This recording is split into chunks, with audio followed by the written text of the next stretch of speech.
Mga kalapatis, dito tayo sa ating kulungan ng mga kalapate. So, update tayo sa bago nating kalapate na tipler. Yan.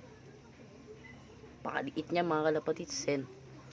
Tapos ito yung nakuha lang natin mga kalapatis sa may baba. So, basa yung mga pagkain nila kasi lakas ng ulan kanina mga kalapatis. So, ito nga, bad news na naman. Yung Batman natin nawawala. So, -1 na naman tayo. Bali 8 na lang sila.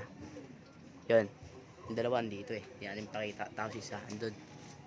Yung green seal natin. Ito.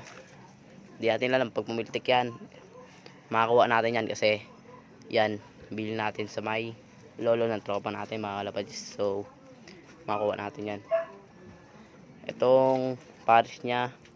Hindi ko alam kung mapapatya natin. Napakaganda niya mga kalapatis. Kita niya naman. Postura pa lang. Napakalaking barako. So, nawawala yung natin, Batman natin. Bad news talaga mga kalapatis. Kasi, -1 na naman tayo. Natin, kanina pa. Pero wala tayong nahanap mga kalapatis. So, okay lang yan kasi may bibili na naman akong bago. Panibago na naman, purok na naman. Pero meron isang hen doon. Hindi ko alam kung isa o dalawang hen. Basta yung mabibili natin, papakita ko sa inyo mamaya. Pero wala pa yung ano eh.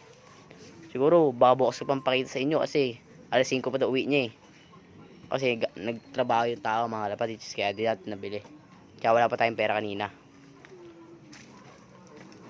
So, hanggang dito muna tayo mga kalapatis kasi papakain pa tayo mamaya maya. Samahan nyo lang mamaya. So, hanggang dito muna tayo mga kalapatis. Bye.